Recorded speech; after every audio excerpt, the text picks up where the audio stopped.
This recording is protected by copyright. No part may be reproduced without the prior permission of the University of South Australia.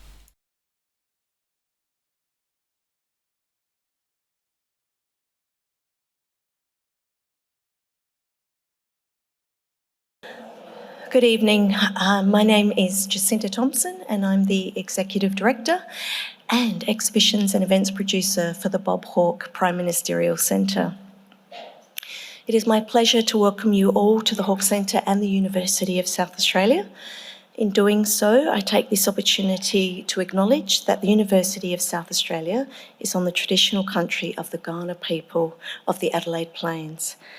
We recognise and respect their cultural heritage, beliefs and relationship with the land, and we acknowledge that they are of continuing importance to the Kaurna people living today. Our event tonight, Democracy in Peril, will feature Professor Monica Attard, Co-Director, Centre for Media Transition, University of Technology, Sydney. Dr. Emma Shortis, Senior Researcher, International and Security Affairs Program, the Australia Institute. Associate Professor Priya Chacko, International Politics from the University of Adelaide. And they will be in conversation with Misha, Ketchell, Editor and Executive Director of The Conversation, Australia and New Zealand. So a very warm welcome to the four of you. Thank you so much for joining us at the Hawke Centre. And Misha, great to have you back as always.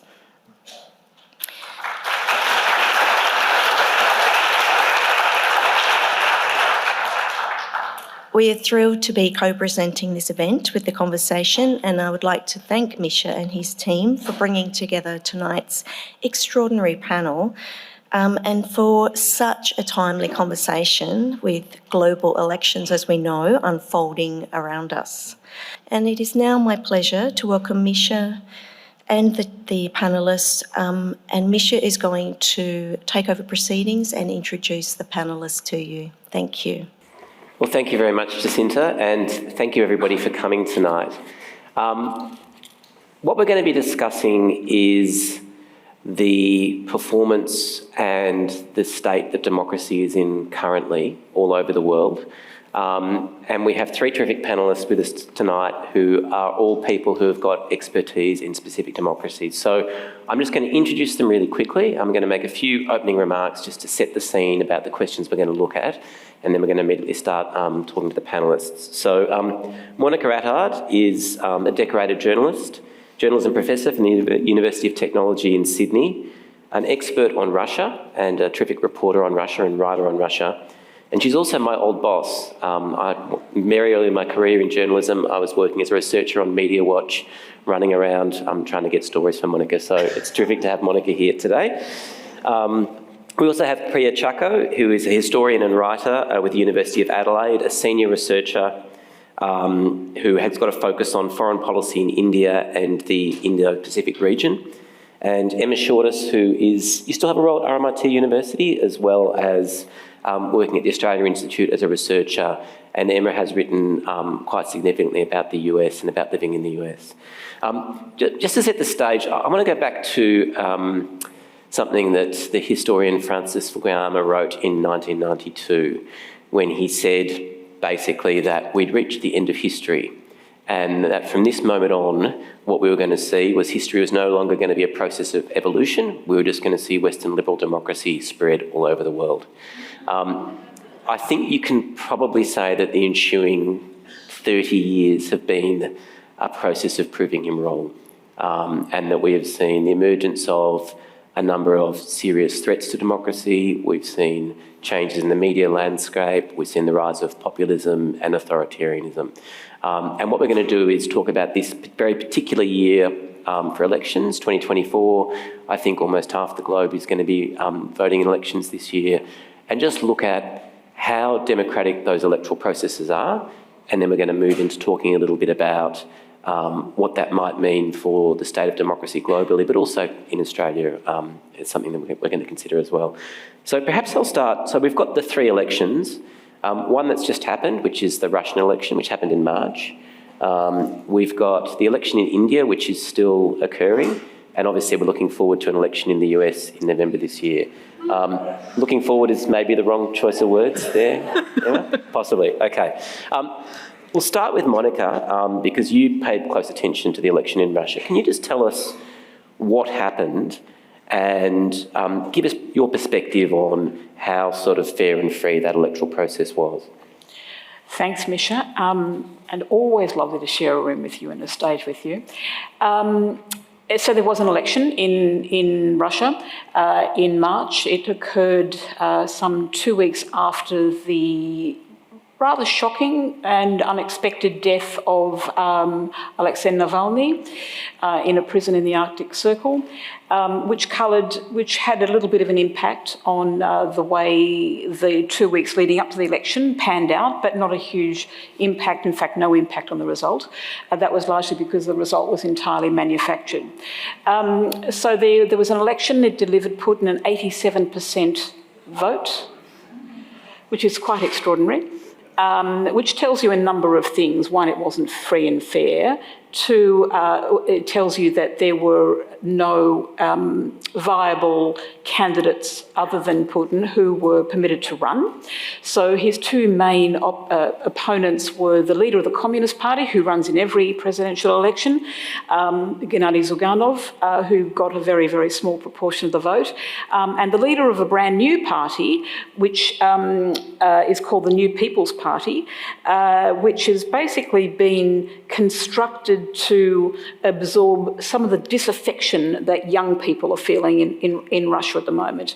And so it would say that it was anti-war, but in fact, when you look at its policy, what it is it's not really anti-war at all.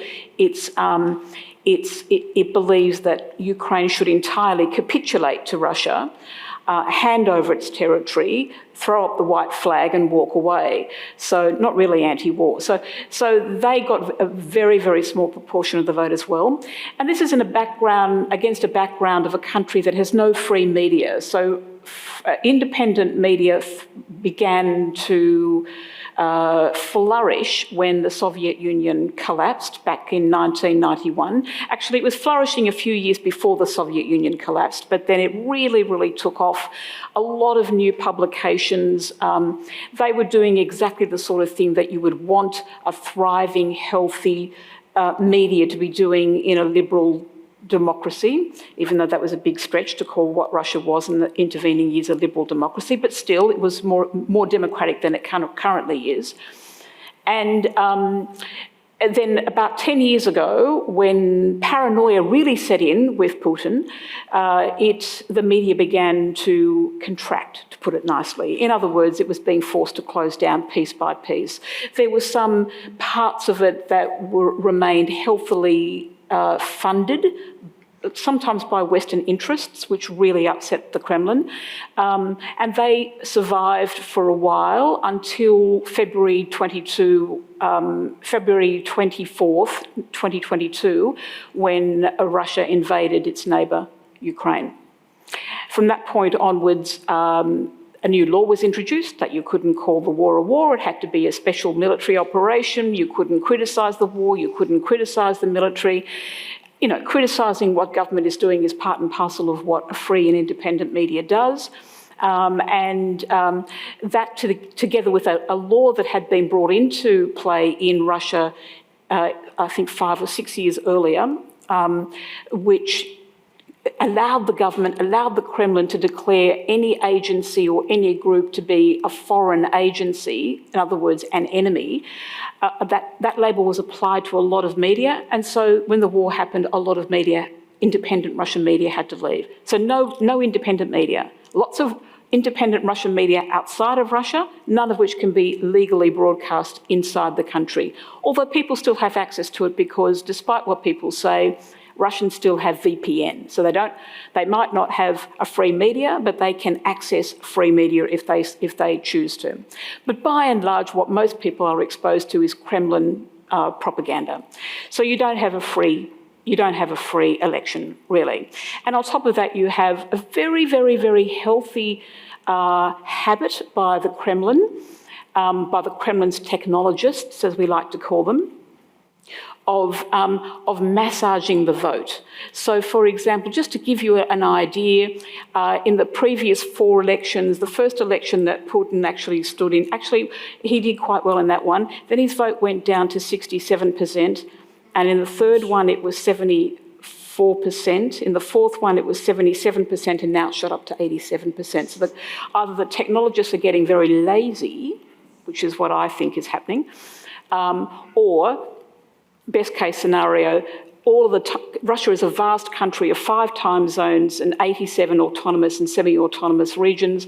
Some of those regions in the east, which were the first to vote, got very enthusiastic about Vladimir Vladimirovich Putin and voted for him, and the technologists didn't adjust the figures to bring that 87% down to something that is a slightly more believable, maybe 79, and 2% up on 77.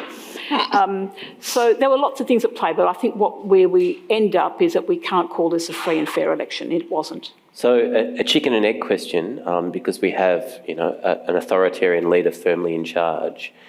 Do you think it was an authoritarian leader dismantling state media, or do you think that the media actually played a role in the rise of Putin consolidating his hold on power? No, I don't think the media played a role in that at all, actually. I mean, I think that there were parts of the Russian, what was the independent sector of the Russian media that were very oppositionist. I mean, they were good investigators. They didn't shy away from issues. They made sure that they were constantly holding the Kremlin to account. And I think that for a long time he was very, very, very tolerant of that. Incredibly tolerant. In fact, I used to be astounded not only at his tolerance of some sectors of the media who were highly critical of him, but the level of criticism that he was receiving in the electorate, amongst people, was quite big. I mean, there were shops that were set up selling stuff that sent Putin up. Yeah, I mean those and tourist stalls outside the Kremlin where you buy wobbly dolls with Putin's head on it. I mean, none of this was an indicator of an authoritarian leader that was going to brook no criticism. Yeah, for a long time he did. So there's a political scientist called John Keane who's an expert in democracy, and he's talking about Duterte and his sort of form of authoritarian leadership, and described it as a form of gaslighting. Like said that basically authoritarian leaders, one of the aspects of the playbook now is sort of saying a lot of things that are misinformation or disinformation that aren't literally true, that actually can create a cult of charisma, but also a confusion in the electorate. Do you think that is Putin's approach now? Is he spreading misinformation with Russian voters? And has that always been the case, if that is something that he's doing? I mean, I think to say that he's spreading misinformation it seems to indicate that he knows that it's wrong. I don't think he does know that. I think he really believes it. I think, and I think that it's very hard to call it misinformation when it is the entire narrative, that there is nothing else. There's nothing to compare it to. So, but personally, I think that the line that the Kremlin has given its people, which is variously, only with us can you live a good life, but in order to have that good life, you have to give up certain rights. One of those rights is, you keep your political opinions to yourself. 2, you let us do what we need to do with the business community so that we can make sure that everything's tickety-boo. We get our cut, they get their cut. Corruption is not something that we talk about an awful lot. 3, that you're happy to have no free media, because they're troublesome anyway. And so that's the social compact. And so he's convinced people that if they accept that social compact, he can keep them living in wealth and safe. Now, he's failed on the first one, and he could fail on the second as well. So people are very disillusioned that they're not living as well as they have in the past. So he's kind of fractured the electorate. So he's got young people who think that he's out of tune, out of line. He's a warmonger and a fascist and an autocrat and all the rest of it, all those terms that he probably isn't, because he's not a fascist, he's not an autocrat.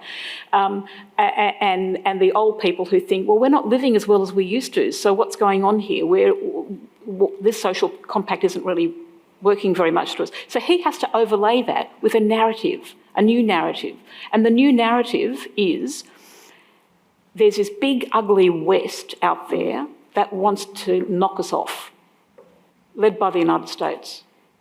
And I have to personally protect you against this. So, trust me, and I will do that.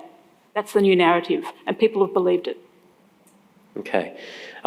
Might come back to that. We'll just go to Priya next. So we're in the middle of an election in India.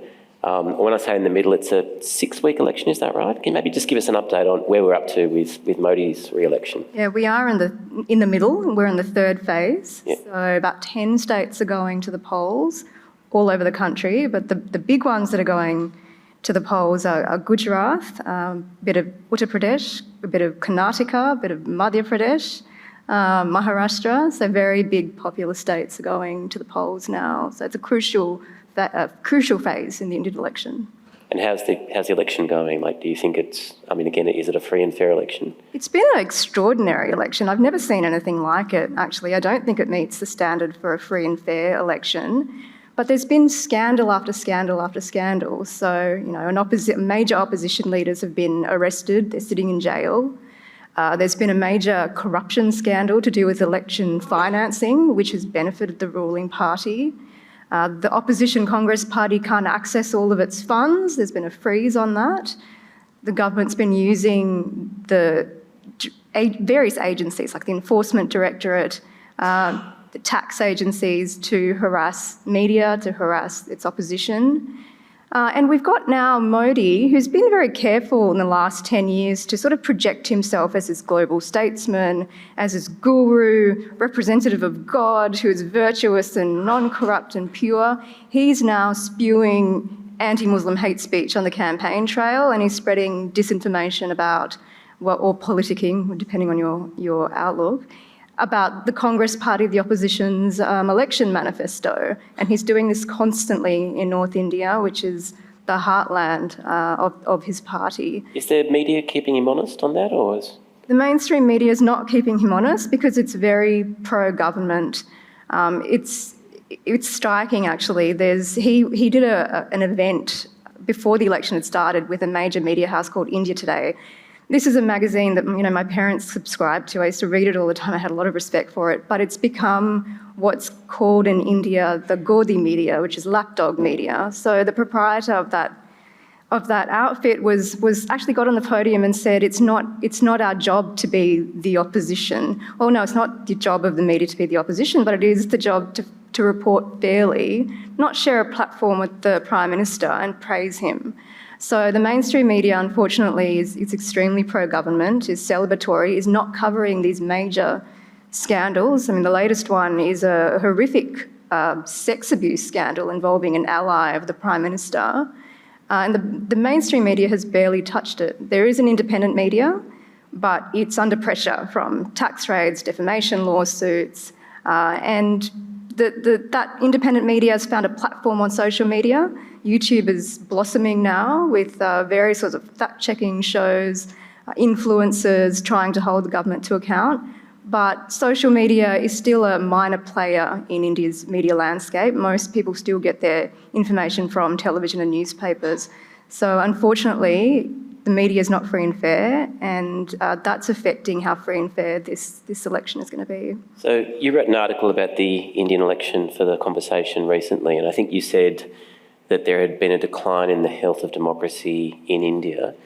What do you think is driving that? Is that all Modi at sort of his influence, or are there other forces at play?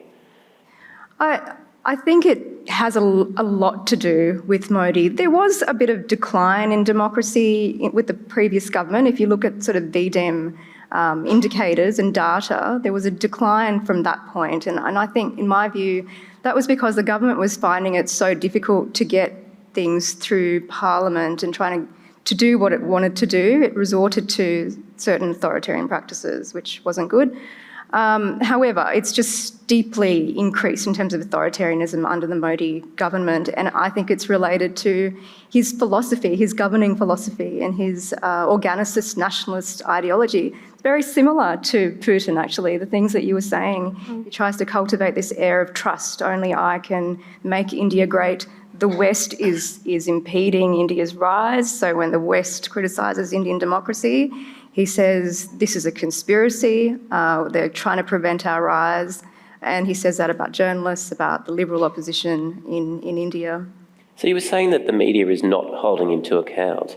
Like, why is that? Has the media been willingly conscripted to the Modi cause? Like, why is there a direct power being exerted on them? I think it has to do with economics as well. The media is reliant on the government for advertising revenue, for instance. So that's a tool that the government can wield over the media. But they seem to have decided that this is the only way to ensure survival at the moment in India, is to be pro-government and to flourish in India. So they've hopped on that bandwagon, unfortunately. So you sort of reach this autocratic state which has perhaps some stability. Can you see anything that could break it up? I'm not sure that it is stable, actually, because the thing is, India is a very big country. It has a very argumentative history. It has governments that are not ruled by the BJP, Modi's party, who are now being starved of funds, so they need to be given funding so that they can pay people pensions and things like that. So they're getting extremely unhappy at the moment. These are, rich, powerful states. So that's the level, that's the degree of instability. There are protests against the laws that, the government has tried to introduce, and they've tried to oppress those protests, but if things happen in the future, there will be protests, there will be resistance. There'll be resistance from state governments as well, because India is a federal structure. Modi will try to tamper with that, but there will always be resistance in India. It's too big a country to be ruled by an autocrat in that way. Okay, so we're getting poor marks for democracy in Russia, poor marks in India. Emma, come on. You've got something for us. No, I don't, sorry. It's, look, I think the United States has always been an imperfect democracy, and I think we can't really even describe it as a democracy until the mid-1960s and the passage of the Civil Rights Act. And of course, the 1960s, I think, is very present in people's minds today as we watch student protests unfolding across the United States. So I am very worried. I think we should all be really worried about the state of American democracy. And that's for, there are two reasons really that really stand out for me as to why we should be worried. We can talk about polling if you like. It is pretty extraordinary that as I last checked, Trump is polling in aggregate national polls ahead of Biden by somewhere between 1 and 2 percentage points, which is in itself pretty extraordinary.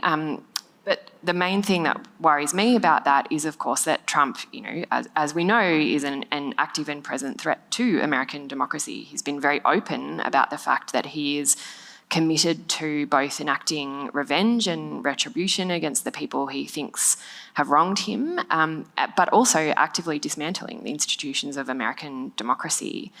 And he and his supporters, his surrogates, and I think it's really important to say that it's not just Trump, even if Trump goes away tomorrow, I don't think any of this is over. And that's because he, and particularly the movement behind him, have learned the lessons of the first Trump administration. If there is a second Trump administration, it will be radically different from the first because it has learned from its mistakes. The movement has learned from its mistakes where, in the first Trump administration, we had the so-called adults in the room who were curbing Trump's worst instincts. I sort of have quite a bit of a problem with that framing, but, nevertheless, they have plans, detailed, granular plans for making sure that they won't be thwarted by what they call the administrative state. So there's plans, for example, to reenact something called Schedule F, which is a Trump-era executive order that would allow the president to reclassify tens of thousands of independent civil servants, so independent federal employees, to reclassify them as political appointees, summarily fire them, and then install tens of thousands of Trump loyalists into the federal bureaucracy. And they've actually got a bank already, through a project run by the Heritage Foundation, of those potential employees. So they've set up a kind of what you might call like a conservative LinkedIn, where Trump loyalists can sign up and answer some questions, pass a few tests that aren't around their expertise in governance or any area, they're around their loyalty to Trump. So there are those plans, and there's so much more in it around, dismantling the protections around the Department of Justice, for example, so Trump can pursue his enemies, in the courts. So just interrupt there just quickly. There was a theory around the first Trump presidency that Trump was actually too incompetent to be effective in terms of the Washington processes. Are you saying that your view is that he has learnt or could learn from that period of time and be more effective if he were to be re-elected? I think Trump is still Trump.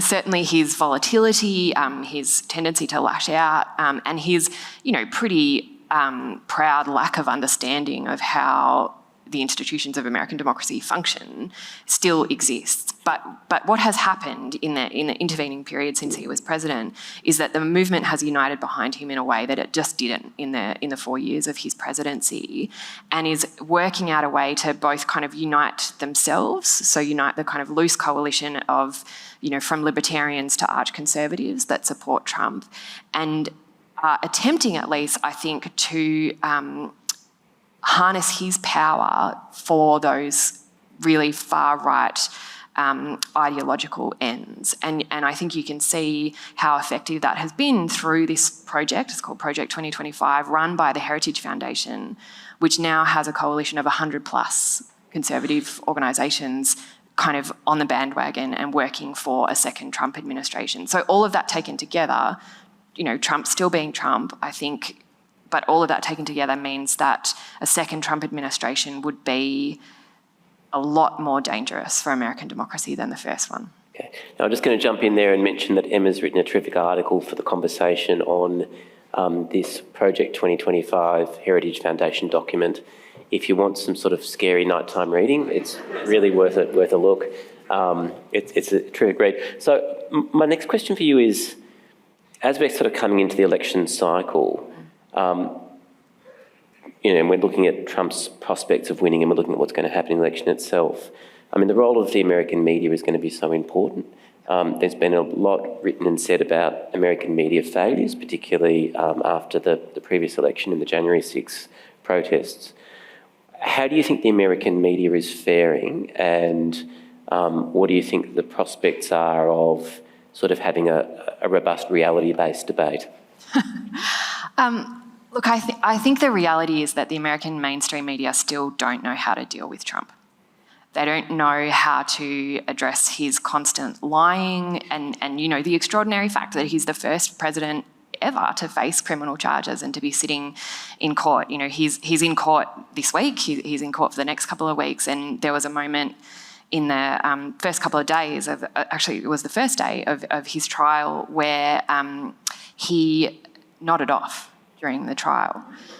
But there was this kind of conversation going on amongst journalists who were covering the trial about whether they should say that, because he was exhibiting the physical signs of nodding off, but they couldn't be sure because they couldn't see his face. And so there was all this kind of dancing around, like, how do we cover Trump and how do we kind of remain impartial and cover this candidate? And what kind of ends up happening is that, against even their best instincts, often still treat Trump like he's a normal candidate, and go to kind of extraordinary efforts as well to try and find coherence in what he's doing. And so I highly recommend reading, there's an article in Time magazine based on several hours of interviews with Trump at Mar-a-Lago. And so there's quite an extraordinary article about Trump's plans for the presidency, what he will do, listing off all of these extraordinary things about how, he's not sure if he's going to go after Biden with a criminal trial, if he does return to the presidency,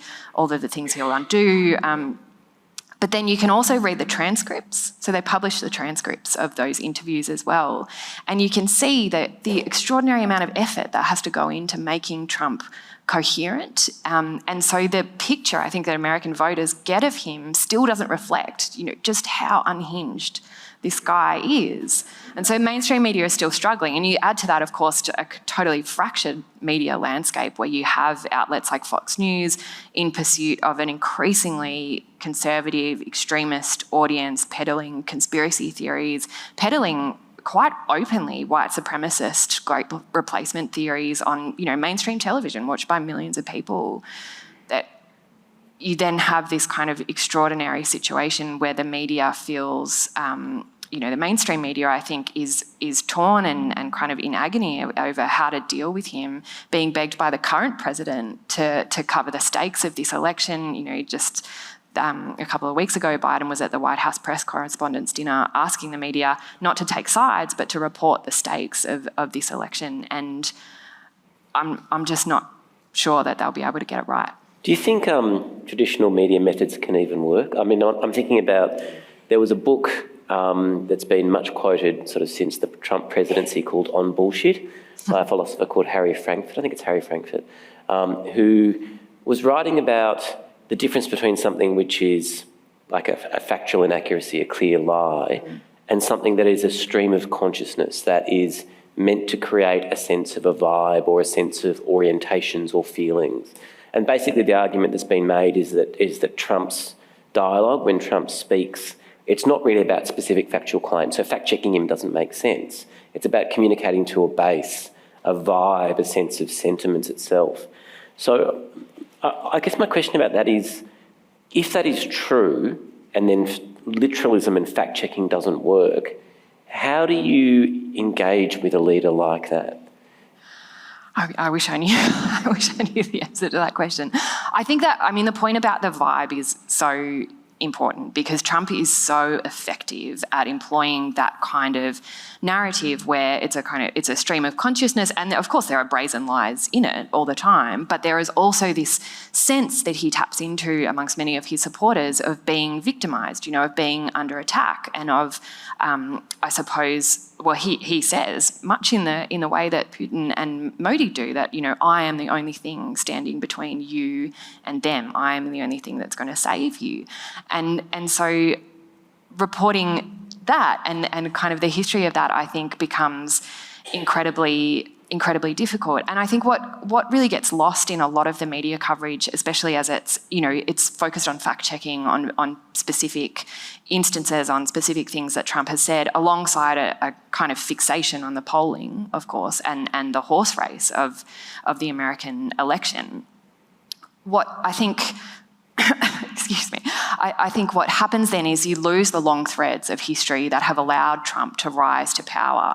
And so you lose a sense of the kind of deep-seated white supremacy in much of American history that allows Trump to employ a victimisation narrative so effectively. You lose a sense of the deep despair amongst Americans around their economic futures, around their health futures, around the kind of violence that they face and that particularly that their children face. You lose that sense of despair, I think, amongst so many Americans that allows Trump to tap into those narratives. And that deep history of American politics that has facilitated the rise of Trump gets lost. And so then what happens is we don't understand him or how he can be so effective, and we fall into this trap of, fact-checking him or, agonising over whether he fell asleep and not what he actually means. So just to hold your feet to the fire for a minute, do you think he's going to win? Oh, gosh. I think he could. I think he absolutely could win. We talked about, democracies and the United States being an imperfect democracy. The nature of the American system means that, the national popular vote is irrelevant. What matters is the electoral college. And what matters is a system that's been gerrymandered to within an inch of its existence. And so, the election will come down to, probably a couple of swing states, like I mentioned, Pennsylvania, potentially Michigan, could come down to a couple of thousand votes in a couple of states. And then, you take the kind of next logical step and say, well, if those couple of thousand votes mean that Trump loses, we know he's not going to accept that result because he's told us. And we have had a preview of what his supporters will do. And so there are very few, even if he doesn't win outright, I think there are very few good outcomes. Okay. Sorry. So there's not a lot of good news there. So maybe just let's step back for a minute and turn to Australia. Sitting here, it feels, listening to the three of you, like we have some cause for complacency in Australia. The ANU released a report on democracy last year that said that 70% of people were satisfied or very satisfied with Australian democracy. We've got the Australian Electoral Commission. We've got compulsory voting. Do you think that we should feel that we're doing comparatively quite well? Maybe I'll start with Monica. How do you think our democracy is going? Look, compared to these three countries that we've been talking about, I think we are a relatively healthy democracy. We've got our problems, of course, and we've seen breakthroughs of very, very worrying tendencies of, the kind of crazy demagogic types of political rhetoric that can often that can break out and often assume the mainstream, which is even more worrying. But that always gets called out, so that's a good thing. I think overall, whilst we have our problems with misinformation, dare I say disinformation, we face the same kind of the global economic winds of change and pain that the rest of the world do, that because we're a relatively small country and a federation which provides some checks and balances within an overall system, that we're by and large an educated population, that we're a very, very successful multicultural society with its problems, but overall, generally speaking, a relatively successful one, that we're okay. It's not too bad. I'm not pessimistic about Australia. Okay. Priya, do you share that optimism? I do, because the basics, the fundamentals are there. However, the rapid decline of democracy in India tells us that we shouldn't be complacent about anything. All it takes is for a few people to change who have authoritarian views to completely change the landscape, and that can happen very, very quickly. Okay. Yeah, I think that's such a good point, and that was an American mindset for such a long time, wasn't it? That it can't happen here, and so complacency, I think, is really dangerous. I think we have lots of reasons to be confident, though. Misha, you mentioned the Australian Electoral Commission, which is envied a lot, I think, in many places, including the United States, and we have compulsory voting, and I think that is so critical to the health of our democracy. The United States would be unrecognisable if they had compulsory voting. The policy landscape would be completely different. You would have gun control, you would have reproductive rights, you would have a functioning, or hopefully you would have much more functional Congress. And so I think that guarding compulsory voting in particular is such a critical thing. But there are always things we could do to improve. Our transparency is a bit of a problem. So speaking of improvements, we were having a discussion in the green room before, and maybe a little bit of an argument around the fact that the government has currently got proposals for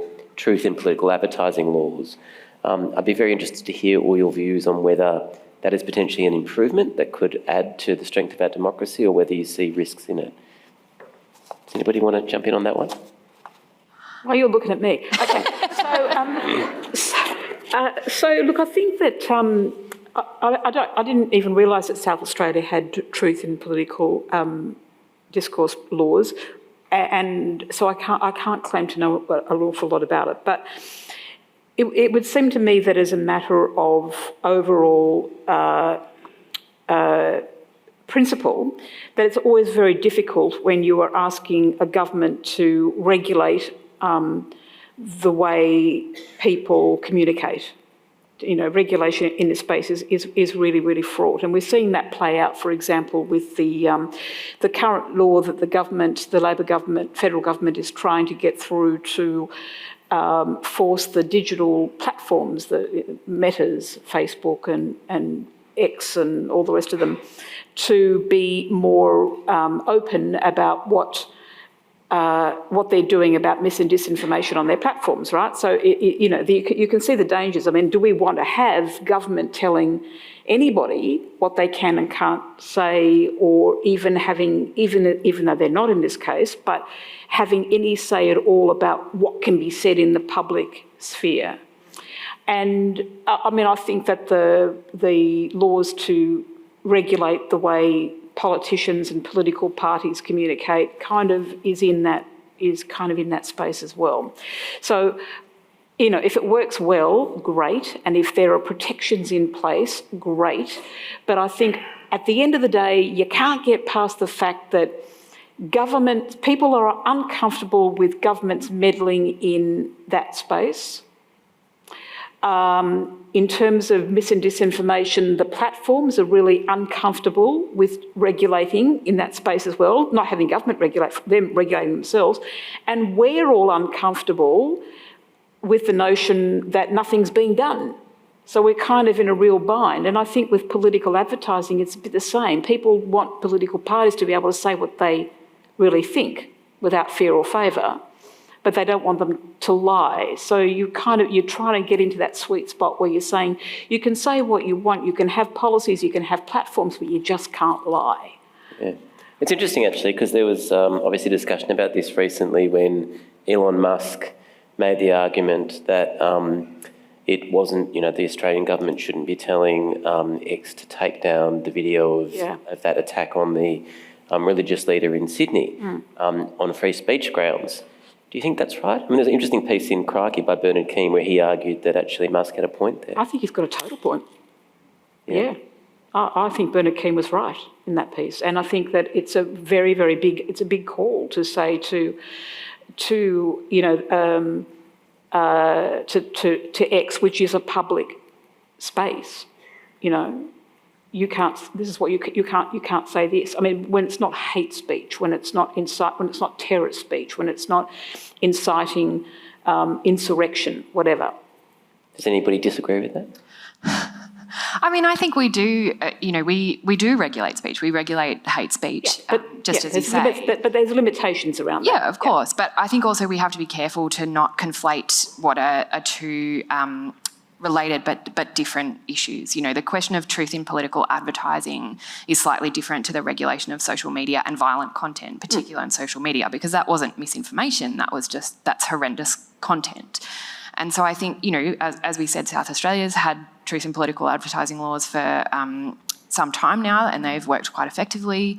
And we've done polling at the Australia Institute that suggests an overwhelming majority of Australians want truth in political advertising laws. So people are deeply concerned about that. But they don't like politicians. They don't want them to lie. Yeah, of course. That's in the abstract, isn't it? I mean, you can easily say in the abstract, yes, we want. I mean, it's like saying, do you like panda bears or something? I mean, of course you're going to say, yes, you want truth. But when the rubber hits the road, when somebody is saying to you, your political ad, we are not going to allow that to appear because we think it's not truthful. I mean, I think about a couple of elections ago, Clive Palmer had this really annoying ad where he said interest rates would be 2 to 3% or something under him. And I was like, well, you can't say that with any accuracy. You can't know. But equally, we can't disprove it. I mean, they might be 2 to 3%. I mean, it's a prediction about the future. I mean, could you have somebody saying, no, that's not true, and you've got to take down that ad? I mean, I think you have to be really careful about the nature of those potential regulations, but the fact that it's difficult doesn't mean that we shouldn't try. And I also think what sometimes gets missed in that discussion of regulating misinformation and disinformation, and coming particularly from an American perspective, is that we don't often address why misinformation and disinformation is so effective. Why is it so much more effective in the United States, for example, than it is here? Why is conspiracy theory such an enormous problem for the United States in a way that it just isn't here? That's not to suggest it's not a problem here, but it's not at the scale of the United States. And that's because the United States is a broken place, with politics that isn't effective, where people are struggling with inequality and with a society that doesn't value them and doesn't keep them safe. And so you combine that with a particular form of American exceptionalism and misinformation thrives. And so you can try and regulate that, but without addressing the underlying issues at play, the structural issues of poverty, of racism, of poor health, then all of those misinformation will still be incredibly effective because you're not addressing the structural issues. Okay. Priya, would you be comfortable with truth in advertising, political advertising laws? I tend toward free speech absolutism. I'm not even sure that I agree completely with hate speech laws unless it's related to inciting violence. And I also don't know, and Emma might have data on this, but I'm not sure that we have all that much evidence in terms of the impact of disinformation and misinformation on voters. As far as I can tell, there isn't actually strong evidence to suggest that that has a huge impact on how people vote, because people are already mistrustful of politicians. They already think they lie.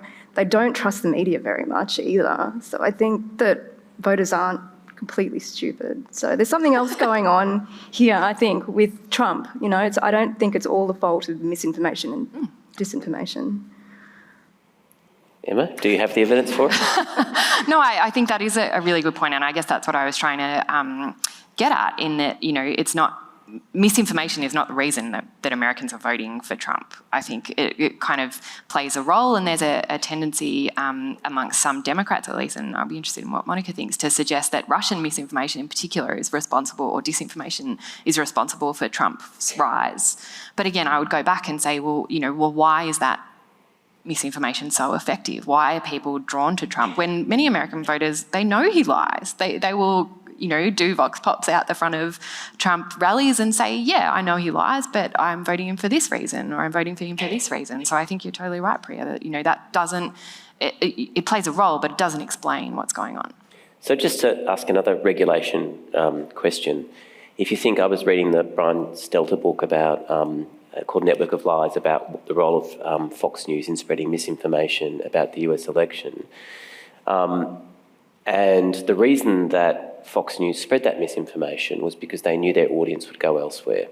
They'd go to Newsmax or something called ONA.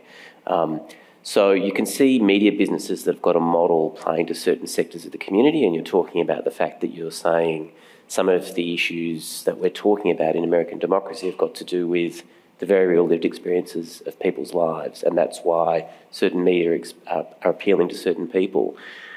But would you be comfortable with regulation that stepped in and held media outlets accountable for spreading things that they know to be untrue?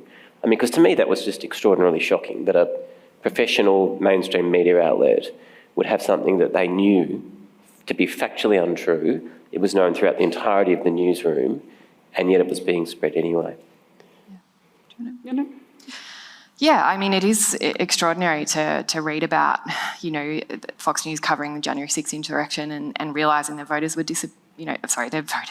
their viewers were disappearing, and so pivoting, and you can see them, continuing to double down on that, on those conspiracy theories. I mean, I think I'm as uncomfortable with regulating that kind of speech as everyone here. I guess I would suggest that, particularly in the case of the United States, if we go back to that comparison, perhaps the way to restore trust in media, perhaps the way to kind of restore that kind of coverage, and particularly truth-telling in that kind of coverage, is to properly fund public broadcasters and to have a robust media ecosystem that is supported properly and isn't forced into those kind of commercial decisions that force outlets, to pander to a particular kind of audience. And so again, in Australia, we have a public broadcaster that's not funded as well as it could be, but that makes a difference. You see in polling consistently that viewers trust the public broadcaster much more than they trust other outlets. And so I think, again, to go back to those kind of structural questions, I think the way that we address those problems is not by kind of retrospectively imposing regulation over the top, which often is just kind of tinker around the edges with the problem, but by actually really funding a robust media ecosystem that can survive the kind of shocks that we've talked about. So, Monica, you worked for the ABC for many, many years. Do you agree that part of the solution is better funding for public broadcasting? Yes. I mean, it would be great for the ABC to have more money, and it is consistently the most trusted, media organisation in the country. I think the question really is, do I think that the solution to the problem that we have in the information ecosystem can all be resolved by government money? And I suspect not. I think it's a lot bigger than that. And I think a lot of the problem is the platforms, the social media platforms, and the unregulated way in which they behave, and the fact that they have become, they're sovereign states. They're borderless sovereign states. No law applies to them. Nobody has any. They refuse to tell us what they're doing to regulate themselves. X isn't even in Digi anymore. They can opt in and out of regulation as they want. So, I mean, I think it's that to me that is part of the problem. I mean, I think we have to accept that media has changed. That we no longer look at media is no longer a series of media organisations that make up the information ecosystem. It's much more diffuse, and the way it's distributed digitally is via, by and large, social media platforms. Let's face it, a lot of the time, and that's where we're losing not only money but trust. And so I think the problem is, so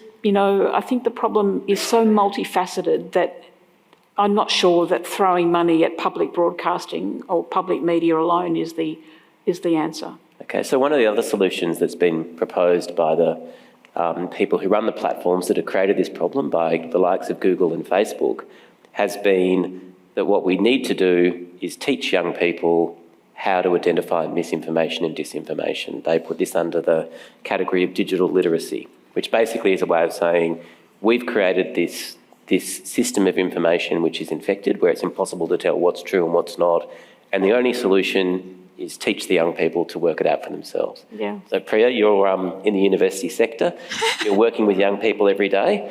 Do you think you can teach them to basically have a DIY approach to misinformation? I think they are quite critical of the media, and yes, I think it can be taught, not just at university, at primary school level. I have friends who have high school age, primary school age children and she talks to them all the time about identifying misinformation, disinformation, and they're very good at it now. They're very sceptical. So yes, I think that actually there is some responsibility that we all need to take in this context, and the media as well. I mean, I know that it's fragmented. Professional bodies aren't really enforcing professional standards anymore, but is there some sort of role for a professional media organisation to hold each other accountable for these sorts of things? Monica? Well, that's a great question there, Priya. It's one of our bugbears. So the issue of standards and how they're policed, how they're created and policed is a really, really big one. So you have media organisations that have their own editorial codes and their own ethical codes, which they constantly breach because you can push them around so much. And then you have these external bodies. At the Centre for Media Transition, we have counted up more than, I think, 12 different standards bodies, the Australian Press Council, the ACMA, Free TV. I mean, there's a dozen of them, and all of their codes and their standards are slightly different to each other, and they all come from an era when media was siloed. So you had print, and then you had TV, and then you had radio. Well, we don't have that anymore. We've just got this big blob called the media, and radio stations who do printed versions of their stories online. The ABC does print, video, audio, everything. It does everything. So those silos have broken down, but the standards bodies haven't caught up. And so we've often talked about the need for there to be reform. And we've actually been doing, and if you go to our website, you'll see some of the latest research that we've done where we're looking at the way other countries, other jurisdictions handle this issue. And the way the kinds of bodies that they have overlooking what the media is doing to make sure that the media are all doing the right thing. And, I think we can safely say that in Australia, after what we've seen in recent weeks, particularly out of the Lehman trial, no, they're not. They're not all doing the right thing. And that's because they all have different standards. So would Channel 7 have been able to do what it did in relation to Bruce Lehrmann, or would the project have been able to broadcast what it broadcast in relation to Bruce Lehrmann, if they were, all members of the MEAA, the Union for Journalists, which has a code of ethics, which you're not obliged to follow, but you're kind of morally obliged to follow. The code of ethics wouldn't have permitted them to do any of that. Right? Yeah. But they weren't members of the union, and so there was no obligation to follow that code of ethics. And the code of ethics that did apply to them did permit them to do what they did, because it only applies to news, not to current affairs. So they're all different standards. There's all these gaps that you can drive a truck through. So we need reform at the of the way standards are created, the way they're imposed, the way they're policed, and what the sanctions are. The APC, the Australian Press Council, can pull up a newspaper for some egregious error, and the only sanction is that they have to publish a finding from the APC. Well, you can publish that finding on the back page on the sport page if you want. Yeah. It's interesting, actually. Peter Grest has been going around talking up this idea of like a Media Freedom Act. And as part of that, he's been proposing that there be a set of agreed standards that journalists have to sign up to or agree to comply with to sort of receive the benefits of legislation that might provide some freedoms or rights for journalists in their reporting work, some sort of protections. Has he talked to you about that? And do you think that's a good idea? He had lots of conversations about that. Yeah. And he has this idea that journalists should be able to accredit journalists. So, you get a little badge, like in the old days, where it says, I'm a journalist, treat me nicely. Press. Yeah. Press hat. Which is it's an interesting idea. It's problematic, I think, and he would say the same thing, but because of the way information is created and disseminated now. So everybody in the audience can be a journalist. I mean, everybody can find information, check the information, convey the information, and so it's very difficult to come up with a system of accreditation when it's so. There are so many people that it might apply to. That's one of many problems. But yeah, look, it's an interesting idea, and I think maybe it is something that, as the federal government is now consulting widely with the media and adjacent industries to on what it calls NewsMap, which is what it hopes to be a program that will map out the way government helps public interest journalism. And, maybe as part of that, which there will be a case to be made for journalists to be accredited, maybe by somebody. But again, who's going to be the accrediting body? I wouldn't be comfortable if it was the government. I don't know about you. Yeah. I wouldn't be comfortable. It would need to be arm's length in some way. It would have to be, Yeah. So who's it going to be? Is it going to be the Australian Communications and Media Authority?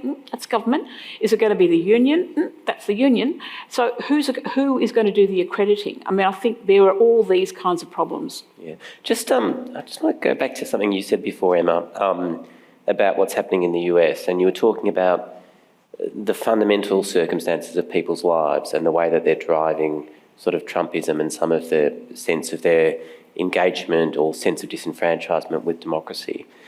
Just thinking about democracy in Australia and the health of our democracy, one of the things we know is that membership of political parties has been declining for many years. The primary votes for the major political parties have been in decline for a long time and are now historically low. Do you think there is a problem with the participatory health of our democracy? So, yes, we've got compulsory voting, yes, we've got the AEC, but do you think enough citizens are able to actively engage in our democratic processes? And I'll throw that open to everybody on the panel to have a go at that question, because I think it's sort of an important one about, one of the things that we know, for example, is that young people now are increasingly not reading news, or they're reading less news than they used to. They're getting information off social media. Do we have the right circumstances for people to be part of a meaningful democratic conversation? I think it's such a good question, and I probably have a positive answer and a not so positive one. I think it's so interesting how that the statistics about the declining vote and membership of major parties is almost universally presented as a bad thing, because I think I'm actually of the view that the suite of independents that were elected to the parliament in the last election and the grassroots movements that brought them into the parliament are incredibly positive things, and such a wonderful example of that kind of participatory democracy that you're talking about, that's kind of has its immediate origins in Cathy McGowan's election in Indi, which was just people in an electorate like sitting around a kitchen table and deciding they wanted something a bit better. That's the romantic version of the story, but I think it's fairly accurate. And that's being replicated across electorates, I think is super exciting. And it's exciting as well because minority governments, we have this understanding of minority governments as like chaotic and useless and they can't do anything. Actually, minority governments can be super effective. Like the Gillard minority government was actually really effective and passed heaps of legislation. And you can see independents in Parliament doing that now, being really effective around things like HEX reform, for example, and pushing issues that affect voters in that way. So that's my positive answer. My negative one is that I think there are a number of particular issue areas where Australians aren't able to participate in policy debates or have a kind of any really level of participation in Australian policy and Australian politics. And that particularly for me stands out in an area that I look at a lot, which is Australian foreign policy, which is so far removed from any kind of democratic accountability that it's genuinely appalling. And I think the AUKUS submarine deal is kind of the epitome of that, really. A decision that was an agreement that was negotiated in secret, with the knowledge of like under 20 people for 18 months, and a decision that was sprung on the Australian people overnight, which will completely reshapes our foreign policy, our role in the region. It turns us into a nuclear country, against a long and proud history of anti-nuclear activism in Australia. And I think the fact that there was not even any public discussion about that, and the fact that the public discussion now is still continually limited to, a number of apparent experts in the area is a stain on our democracy. Priya?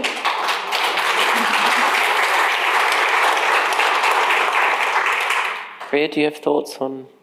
Yeah, look, with my students, what I've seen is over the years, they feel extremely disempowered, but it's changing. And we have a Palestine encampment on campus now, which I didn't think I'd see, frankly, because our students tend to be a little conservative, but they're becoming a lot more politicised around those sorts of foreign policy issues. There were protests against AUKUS, against the military-industrial complex, which is entering into universities as well. We have a weapons manufacturer on campus.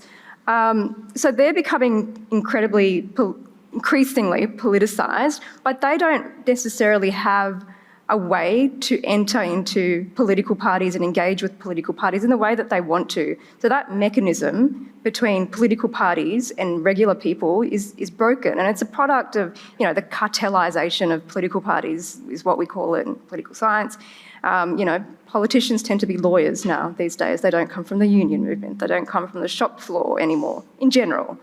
And that's a problem for Australian democracy. That's a real problem. And I'm not sure what the future is, where my students are going to go with their activism after they leave, whether it's going to die or whether it's going to be mobilised in some sort of other alternative political arena. I don't know. But I don't think the future is the Labor and Liberal parties anymore. What do you think, Monica? I think I'd agree with both Priya and Emma on this. And I also think there's another dimension for me that is, which is kind of a bit media related, but that is the disenfranchisement of people who live in rural and regional Australia. In part because of the breakdown in the media sector in regional Australia, and partly because of the way the information ecosystem is kind of fractured even in metro areas, people, if you live in regional Australia, do you have much of a say in what happened? Do you get a voice in the debates that are occurring, which tend to occur in metro areas, on the front pages of the newspapers or on the airwaves, but they tend to occur in the major cities. They don't occur in Dubbo or Ballarat or wherever. It concerns me that there are millions and millions of people who've become essentially disenfranchised from the major public debates that are occurring. And we did some research around this at the centre for a project that I'm leading on regional media, and we looked at the way narratives about really big, important issues for regional Australia, how they transfer to metro media. So we looked at the Murray-Darling Basin Plan, and particularly as it relates to South Australia.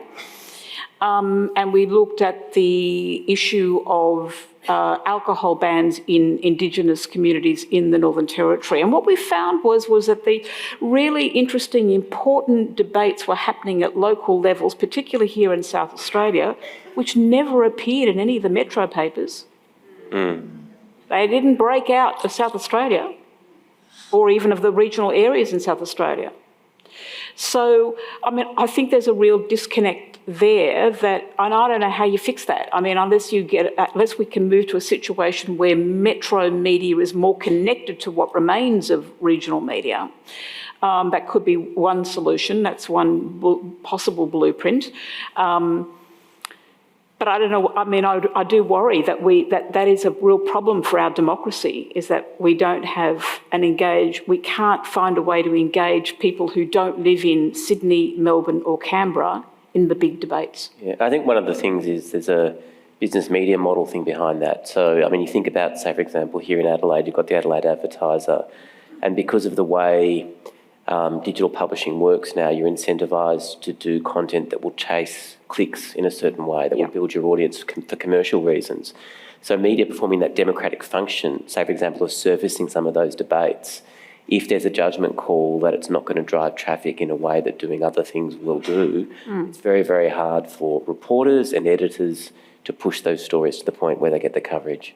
It's sort of another little thing sort of that lies underneath it. Now, we're just getting to the point where we need to wrap up. So what I'm going to do, because I'm very interested in balance, is I want each member of the panel to give me one thing that you're pessimistic about in terms of democracy, something you're worried about or something you see as an issue that we need to continue to watch and think about, and one thing that's optimistic about that we can leave on a good note. So maybe, Emma, I'll start with you, because I know you're a little worried about what's happening with Julian Assange at the moment, and that might be something. Yeah, sure. I'm not quite sure whether to put that in the optimistic or the pessimistic category, but that is something that I think is deeply related to what we've been speaking about and the role of media in democracy, because we have this extraordinary situation where we have two allies, the United States and Australia, that constantly tell us that our relationship is built on shared democratic values, and yet one of the members of that partnership is pursuing an Australian citizen for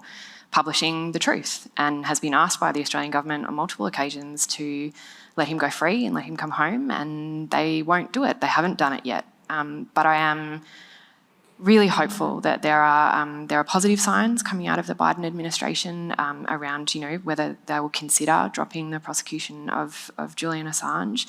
And I'm really hopeful that the Parliament in Australia particularly is uniting behind that move and passing resolutions and writing letters to Congress. So it's something to be, I think, hopeful about and to keep fighting for, and particularly I think when we're talking about what we need to fight for in our democracies, it's that accountability and that truth-telling that Julian did and is being punished for, and to ensure, I think, that journalists everywhere are able to freely publish truth like that. So yeah, positive and negative. Both in the one answer.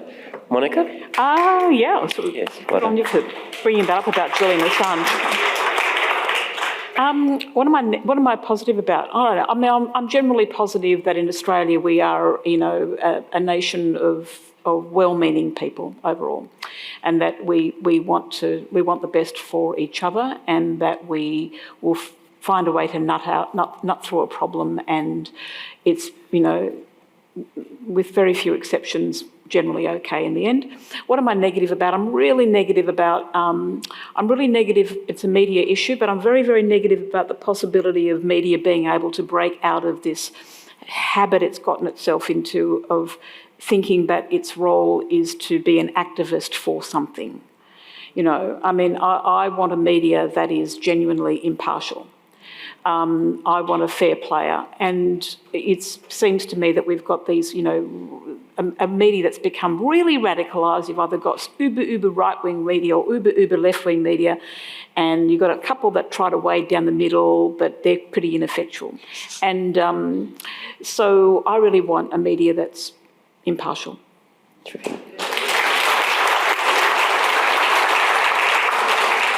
So Priya, what do you have? I'm positive about the new forms of political mobilisation that are starting to emerge among young people, but also around independence, progressive political mobilisation. I'm pessimistic about the establishment's ability to engage and deal with that. Fantastic. Thank you.